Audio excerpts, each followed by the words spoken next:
جانے کی وجہ یہ ہے کہ نظم و ضبط نہیں.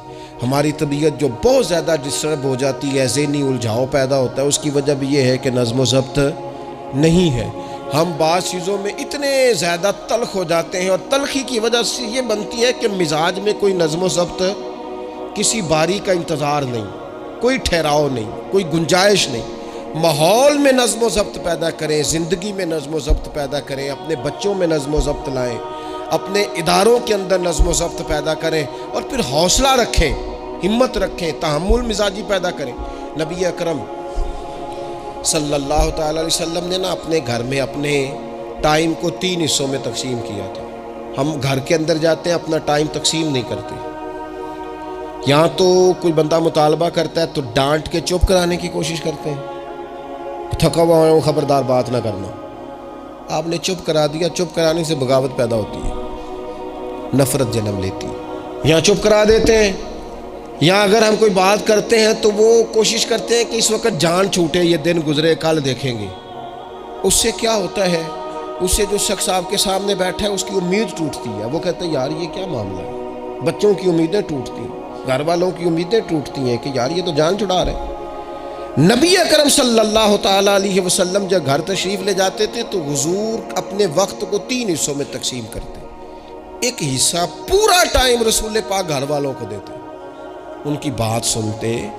بلکہ حضرت عائشہ صدیقہ فرماتی ہیں جب تک گھر میں رہتے کوئی نہ کوئی گھر کا کام ہی کرتے رہتے. حضور ٹائم دیتے. ایک حصہ یہ.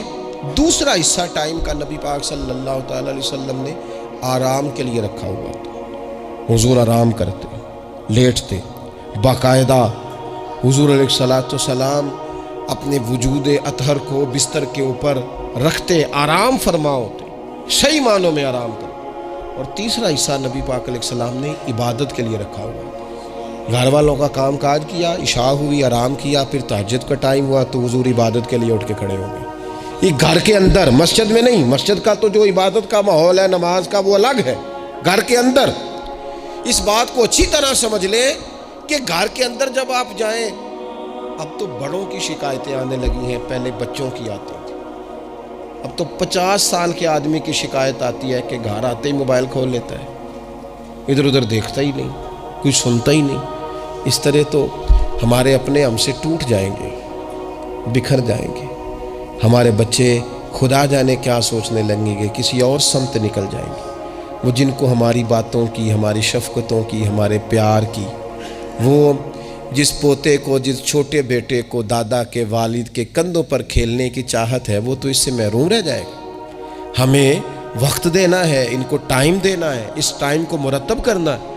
نبی اکرم سید عالم صلی اللہ تعالیٰ علیہ وآلہ وسلم حتیٰ کہ میدان جنگ میں بھی حضور چیزوں کو مرتب کرتے. عرب کے لوگ جب جنگ کرتے تھے نا تو وہ سمجھتے تھے اسلحہ بڑا ہے، طاقت بڑی ہے، ہم نے کر لینا جو ہمارے جی میں آنا ہے. حضور کا طریقہ مبارکہ یہ تھا کہ جنگ میں بھی نظم و ضبط. حضور فرماتے قریب دشمن آ جائے تو طاق پہ بلا وجہ تیر نہ چلانا.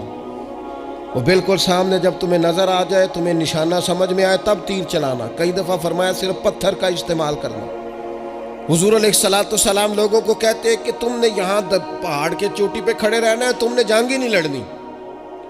تم یہاں ہراول دستے کے طور پر پشت پہ کھڑے رہو، جب تک میں تمہیں حکم نہ دوں تم نے یہاں سے ہٹنا نہیں ہے. ایر جنگ کے موقع پر بھی رسول پاک صلی اللہ علیہ وسلم نظم و ضبط کا مظاہرہ کرتے، ترتیب مقرر کرتے. آپ یقین کریں جن اداروں کے اندر نظم و ضبط ہے، جن کے اندر اصول ہے، جن کے اندر قاعدے ہیں، وہ اپنی پیشہ وارانہ کام سے کبھی بھی پیچھے نہیں ہٹتے. اور جہاں یہ کام نہیں ہوتا وہاں بڑی ساری چیزیں نقصان کا شکار ہوتی. عین حالت جنگ میں بھی نبی اکرم نور مجسم صلی اللہ تعالیٰ علیہ وسلم نظم و ضبط کا خیال کرتے. یہ جنگ احد میں نقصان ہوا تھا نا وقتی طور پر، اس کی وجہ بھی یہ بنی تھی کہ حضور نے جن صحابہ سے کہا ہٹنا نہ، ان سے اجتہادی خطا ہو گئی. انہوں نے سمجھ لیا کہ جنگ تو ختم ہو گئی، یا وہ ہٹ گئے. ان کے ہٹنے سے نقصان ہوا، 70 لوگ شہید ہو گئے. اگر وہ نظم قائم رہتا جہاں حضور نے کھڑا کیا تھا تو کبھی یہ کام نبی پاک صلی اللہ تعالیٰ علیہ وآلہ وسلم نا اجتماعیت کی بات کرتے تھے، مل کے رہنے. اختلاف رائے ہو جاتا ہے، لیکن ہمارے ہاں لوگ پتہ کیا کرتے ہیں، اندر رہ کے اختلاف نہیں کرتے، چھوڑ کے جا کے اختلاف کرتے ہیں. یہ مخلص نہ ہونے کی علامت ہے۔ جو لوگ مخلص ہوتے ہیں وہ اندر رہ کے رائے کے اختلاف کرتے ہیں، وہ کہتے ہیں یار میں چھوڑ کے تو نہیں نہ جا سکتا، میں ادھر ہی رہوں گا، جو کمزوریاں ہیں جو غلطیاں ہیں ان کو ہائی لائٹ کروں گا، رہوں گا۔ اسی لیے نبی پاک علیہ السلام کے صحابہ مختلف قسم کے مشورے دیتے تھے۔ تو سرور کائنات علیہ السلام اجتماعی نظم کی بات کرتے۔ ایک مقام پہ حضور نے صحابہ کو دیکھا کہ چھوٹی چھوٹی ٹولیاں بنا کے الگ الگ بیٹھے ہوئے ہیں۔ تو نبی پاک علیہ السلام نے فرمایا یہ شیطان تمہیں الگ الگ کرتا ہے، اور فرمایا جس طرح بکریوں کا بھیڑیا ہوتا ہے، انسانوں کا بھیڑیا شیطان ہے۔ جب کسی کو مجمع سے الگ کر لیتا ہے، حضور فرماتے ہیں جسے بھیڑیا بکریوں سے الگ کرتا ہے نا، پر اس کا شکار کرتا ہے۔ اور شیطان بھی جب تمہیں اجتماعیت سے الگ کر لیتا ہے، در مرشدہ چھڈی نہیں تے ہو جاویں گا روگی، جیڑی بکری اجڑوں وچھڑی او بگیاڑا جوگی، او بگیاڑا جوگی کھا جائیں گے، پھاڑ ڈالیں گے اسے۔ در مرشدہ چھڈی نہیں تے ہو جاویں گا روگی، جیڑی بکری اجڑوں وچھڑی او بگیاڑا جوگی، اسے تو لے کے چلا جائے گا۔ اجڑ پر، اجتماعیت پر کبھی بھی بھیڑیا حملہ، تو حضور صحابہ سے کہتے تھے بیٹھو تو ذرا مل کے بیٹھو، کسی جگہ تم بیٹھو تو اجتماعیت۔ بڑی مشہور حدیث ہے، چند لوگ جمعے میں کھڑے تھے تو حضور نے فرمایا بیٹھ جاؤ الگ الگ۔ بعض لوگ بڑے قائل ہوتے ہیں نا، تھوڑا سا جناب ہم نے ذرا ہٹ کے رہنا ہے، ہم نے تھوڑا سا الگ سے رہنا ہے، تھوڑا سائیڈ پہ بیٹھنا ہے، تو حضور پسند نہیں کرتے تھے۔ فرمایا اکٹھے بیٹھو، مجمع کی صورت میں بیٹھو۔ بلکہ حضور علیہ السلام نے یہ تو اجتماعی نماز کا حکم دیا نا، فرمایا جس علاقے میں 3 مسلمان بھی بستے ہوں نا، وہ بھی باجماعت نماز پڑھیں۔ وَرْكَعُوا مَعَ الرَّاكِعِينَ، رکوع کرو پر رکوع کرنے والوں کے ساتھ، تنہا نہیں، مل کے اجتماع۔ آج کفر نے بھلا کیا ہے؟ اس نے مسلمانوں کی اجتماعیت کوئی توڑا ہے، نظم و ضبط کوئی تو توڑا ہے۔ 57 اسلامی ممالک ہونے کے باوجود نظم و ضبط نہیں، اور وہاں ایک ملک ہے امریکہ، اپنی ریاستوں کو ساتھ ملا کے اس طرح گٹھ جوڑ کیا ہے کہ وہ سب پر بھاری ہوتا جاتا ہے معاذ اللہ۔ اگر نظم و ضبط، اور یہ ہمارے ہاں بھی نہیں ہے، روٹین میں چھوٹے چھوٹے اختلافات ہوتے ہیں لوگوں کے بیچ، لیکن ایک دوسرے کو ملنا پسند نہیں کرتے، سلام کلام پسند نہیں کرتے، نفرت کا اظہار۔ تو جب گلی محلوں میں نظم و ضبط نہیں، ٹولیاں بنی ہوئی ہیں، گروہ بنے ہوئے ہیں، چھوٹی چھوٹی باتوں میں لوگوں نے الگ الگ ماحول بنا دیا ہے۔ بلکہ بعض لوگ تو باقاعدہ بڑے ماہر ہوتے ہیں خاندان میں لڑائی کیسے کرانی ہے، محلے میں فساد کیسے ڈلوانا ہے، لوگوں کو کس طرح کر کے توڑنا ہے، کیا ایسا کام کرنا ہے جس سے کہ لوگ زیادہ سے زیادہ ٹوٹ جائیں۔ تو اپنی زندگی کے اندر، اپنے ماحول کے اندر، اپنی طبیعت کے اندر نظم و ضبط لائیں گے۔